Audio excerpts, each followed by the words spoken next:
Hello दोस्तों, आज की इस वीडियो में हम लोग सीखने वाले हैं कि चार घात वाले बहुपद का सभी शून्यक कैसे निकालेंगे। जिनमें से दो शून्यक दिया गया हो तो बाकी के दो शून्यक कैसे निकालते हैं वो इस वीडियो में हम लोग सीखने वाले हैं। तो दोस्तों इस वीडियो में अंत तक बने रहिएगा। और दोस्तों अगर ये वीडियो आपको पसंद आता है तो इसको लाइक, कमेंट और अपने दोस्तों के साथ शेयर करना बिल्कुल ना भूलिएगा। तो दोस्तों चलिए स्टार्ट करते हैं हमारा आज की वीडियो। तो सबसे पहले हम जो दिया गया है बहुपद उसको हम लोग पी मान लेते हैं। अब पी क्यों मानते हैं? क्योंकि पी ही दर्शाते हैं बहुपद को। बहुपद को दर्शाने के लिए पी और ब्रैकेट में स्मॉल एक्स लिख करके यहाँ पर सच दैट का चिन्ह लगा देते हैं और उसके बाद ये लिख देते हैं। तो यहाँ पर बहुपद जो दिया गया है चार घात वाला 3x⁴ plus 6x⁴ minus 2x⁴ minus 10x minus 5, इसका शून्य का दिया है। तो हम लोग शून्य का मतलब होता है एक्स का मान, यानी एक्स का मान हम ऐसा यहाँ पर रखेंगे ताकि इस पूरे पी एक्स का मान 0 हो जाए। तो खुद शून्य यहाँ पर 2 दिया गया है और दोनों शून्यकों का यहाँ पर रखेंगे एक एक करके, तो इसका मान क्या आ जाएगा? 0 आ जाएगा। तो यहाँ पर x का मान रूट में 5/3, इसका मतलब कि x माइनस रूट में 5/3 इसको ले लेंगे और एक यहाँ पर ले लेंगे x प्लस रूट में 5/3। मतलब क्या कि अगर ये दोनों जो है ये शून्यक है तो ये दोनों गुणनखंड होंगे। किसके गुणनखंड होंगे? तो बहुपद के गुणनखंड होंगे। तो इसको हम क्या लिख सकते हैं इस तरीके से, अगर ये अलग अलग गुणनखंड हैं तो इसका मल्टीप्लाई भी गुणनखंड होगा। तो इसको पहले हम लोग मल्टीप्लाई कर लेंगे। यहाँ पर आप लिख लीजिए कि x माइनस रूट में 5/3 plus x plus under root में 5/3 क्या है? पी एक्स का गुणनखंड है। पी एक्स का क्या है? गुणनखंड है।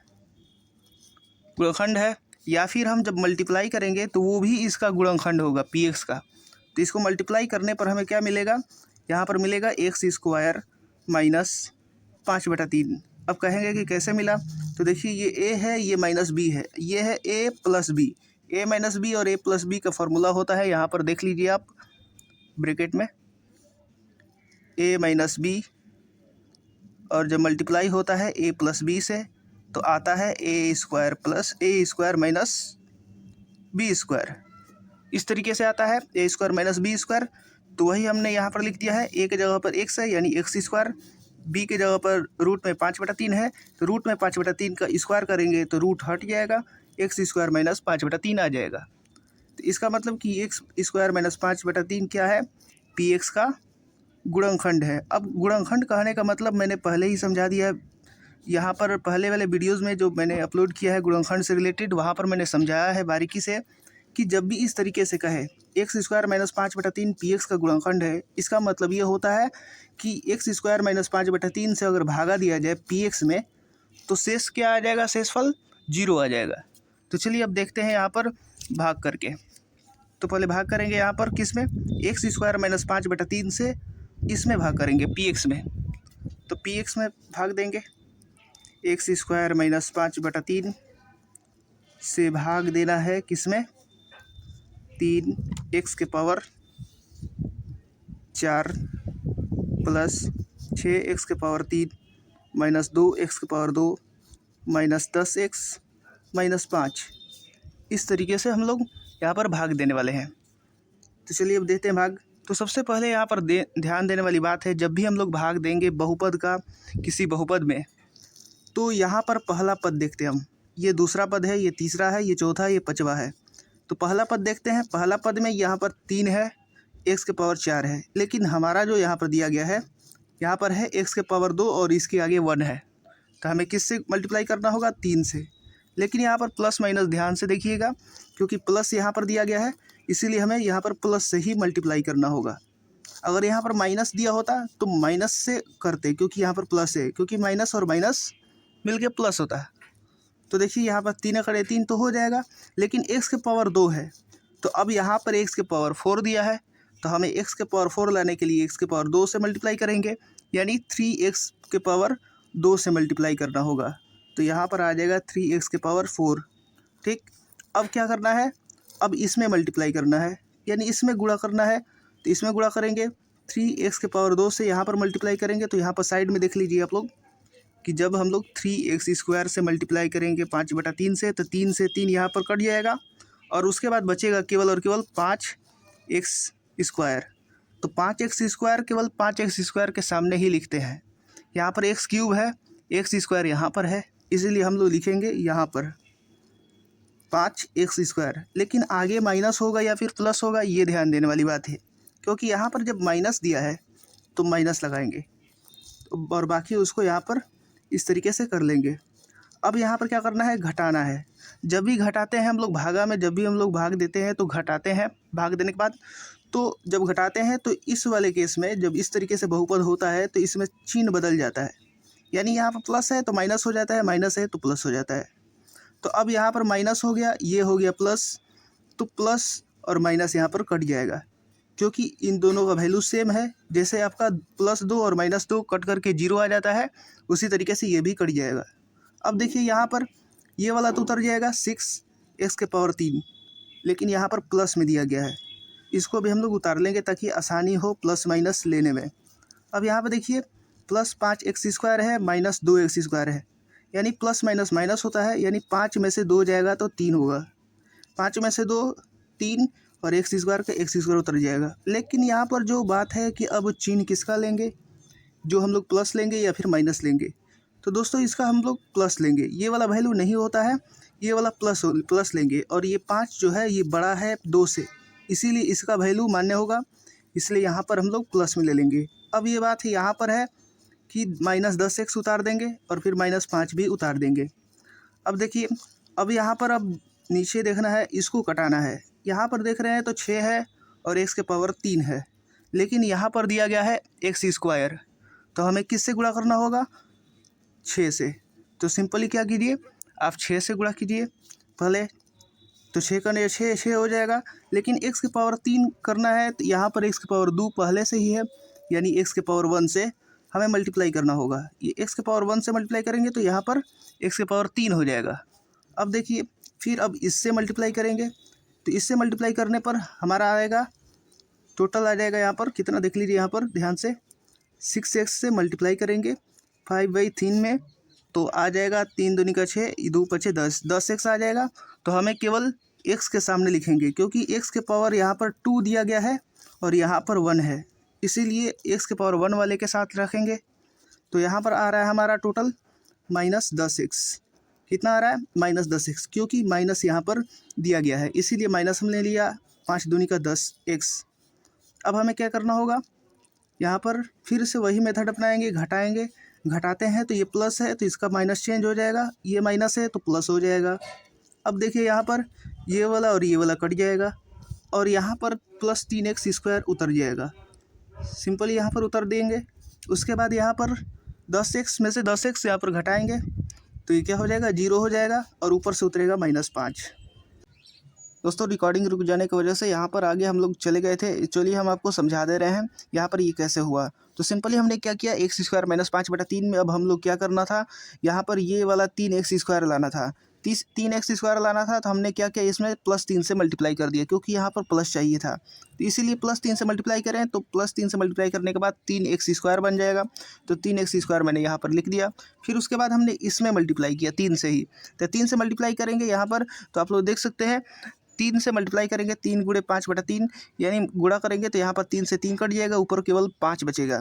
लेकिन माइनस के साथ लेंगे, क्योंकि माइनस प्लस माइनस होता है, इसलिए मैंने -5 यहाँ पर लिख दिया। तो अब यहाँ पर क्या करेंगे, यहाँ पर घटाएंगे, तो यहाँ पर प्लस का चिन्ह हो जाएगा चेंज, माइनस और माइनस वाला हो जाएगा प्लस। तो अब हमें क्या करना होगा, इसे कटा देंगे, सिंपली हमने कटा दिया था, और -5 और +5 भी यहाँ पर कट जाएगा। तो केवल शेषफल क्या आ जाएगा, ये शेषफल है जो 0 आ जा रहा है, तो शेषफल यहाँ पर क्या आ गया, 0 आ गया। इसका मतलब यहाँ पर आप लोग, जैसे मैंने कहा था कि x² -5/3 px का गुणनखंड होगा, तो गुणनखंड होने का मतलब ही था कि शेषफल 0 आएगा जब हम भाग देंगे x² -5/3 से इस बहुपद में। तो दोस्तों अब हमको निकालना है 2 और शून्यक, 2 और शून्यक निकालने हैं, क्योंकि ये 4 घात वाला बहुपद है, 2 शून्यक दिया गया है। 2 शून्यकों का गुणनखंड में ये आया, x² -5/3 से हम लोग गुणा किए जब, तो ये आया है। अब हमको निकालना है तीसरा और चौथा शून्यक, तो तीसरा चौथा शून्यक कहाँ से निकलेगा, तो यहाँ से निकलेगा।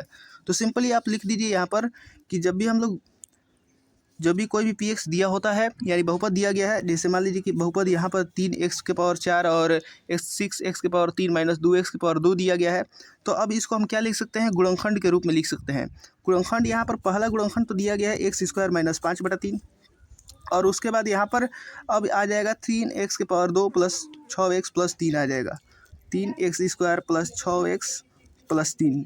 ठीक, कोई भी अगर दिया रहता है, जैसे मान लीजिए कि 8 दिया रहता है तो 2 भी गुणनखंड है 8 का और 4 भी गुणनखंड है 8 का, तो 2 चौक 8 भी कह सकते हैं सिंपली, 2 दूनी 4 दूनी 8 भी कह सकते हैं।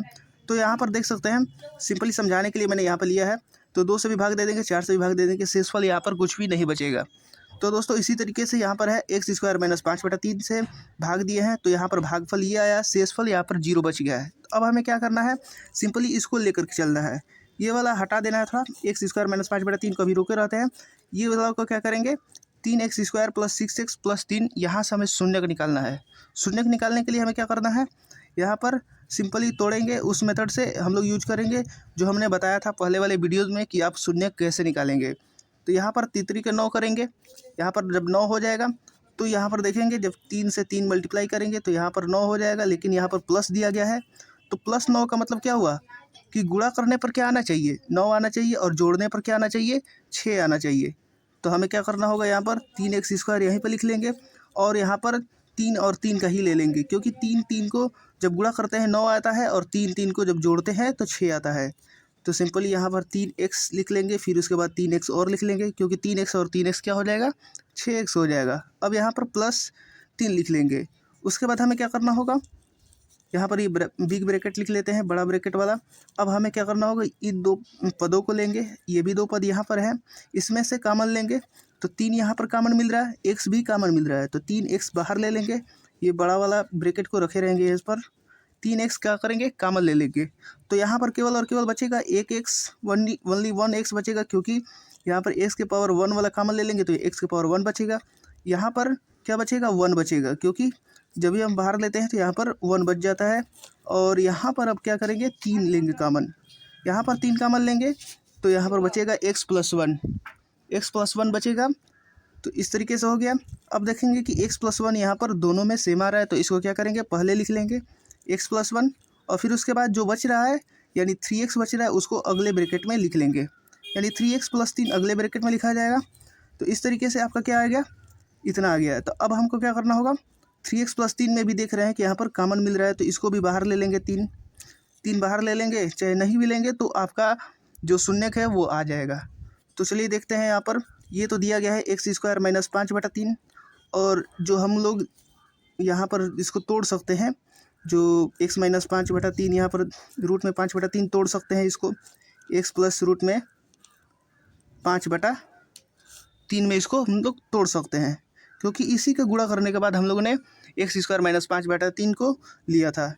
तो एक तो शून्य रूट में 5/3 आ गया, दिया है जो हम लोगों को दिया गया है शून्य, एक दिया गया था माइनस रूट में 5/3, और अब हम लोग इससे मिलेगा x बराबर -1, और इससे मिलेगा जो 3x + 3 दिया गया है, इसका भी यहाँ पर मिल जाएगा x बराबर, यानी 3x बराबर -3 लिखेंगे, x बराबर यहाँ पर क्या लिख देंगे, -1, यानी -1 ही आएगा। दोनों यहाँ पर सेम आएंगे, यानी जो तीसरा और चौथा शून्यक होगा तीनों दोनों सेम हो जाएंगे।